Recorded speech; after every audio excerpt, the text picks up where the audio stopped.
বিচ্ছেদ হয়েছে প্রায় ৫ বছর। তার সাথে আমার কোনো রকম যোগাযোগ নেই, না দেখা না কথা।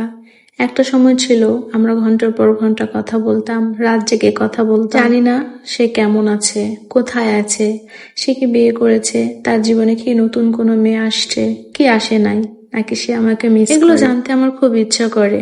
তারপরে মনে হয় এগুলো জেনেই বা কি হবে, সে তো এখন আমার নেই। সম্পর্কগুলো কেমন তাই না? এত অধিকার, এত সবকিছু একটা সময় আর থাকে না। সম্পর্কে এত ঠুনকো। আমাদের বিচ্ছেদের কারণ খুবই ছোট, তেমন বড় কোনো ইস্যু নয়। আমার কিছু কিছু কাজ তার পছন্দ না, যেমন তার কিছু কিছু কাজ আমার পছন্দ না। এগুলো সামান্য সামান্য বিষয় নিয়ে আমরা অনেক ঝগড়া করতাম। এখন খুবই হাসি পায়, কি সিলি সিলি বিষয় নিয়ে আমরা ঝগড়া করতাম। আমি জানি না সেও কি এগুলো ভাবে, নাকি সে এখন অনেক ব্যস্ত, হয়তো বা আমার নামটাও ভুলে গিয়েছে। আসলে কি আমার নামটা ভোলা এত সহজ তার জন্য?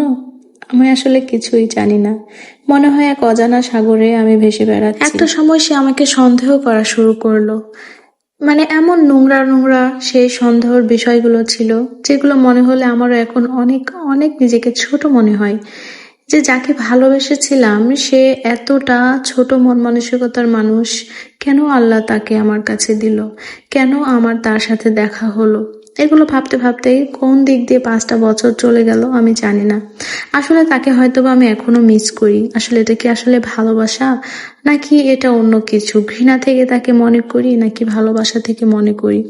ওই যে বললাম, অজানা সাগরে আমি ভাসছি, যেগুলো আমি কিছুই জানি না। অনেক কোশ্চিন আসে মনে, সেগুলোর অ্যান্সারও আমি নিজে নিজে দিতে পারি না। কখনো কি আদৌ তার সাথে দেখা হবে, কোনো রাস্তায়, কোনো বাসে, কোনো ট্রামে? এরকমই অনেক জানা অজানা মনের কোশ্চিন নিয়ে আজকের গল্পটি লিখে পাঠিয়েছেন রংপুর থেকে বিথি আপু। বিথি আপু বলেছে তার নাম মেনশন করতে, সেই জন্য মেনশন করলাম। আজকে যারা আজকের গল্পটি শুনলেন, কেমন লাগলো অবশ্যই জানাবেন। আপনারা চাইলে আপনারাও গল্প লিখে পাঠাতে পারবেন, আমি শেয়ার করব আপনাদের মতো করে। সবাই ভালো থাকবেন, আল্লাহ হাফেজ।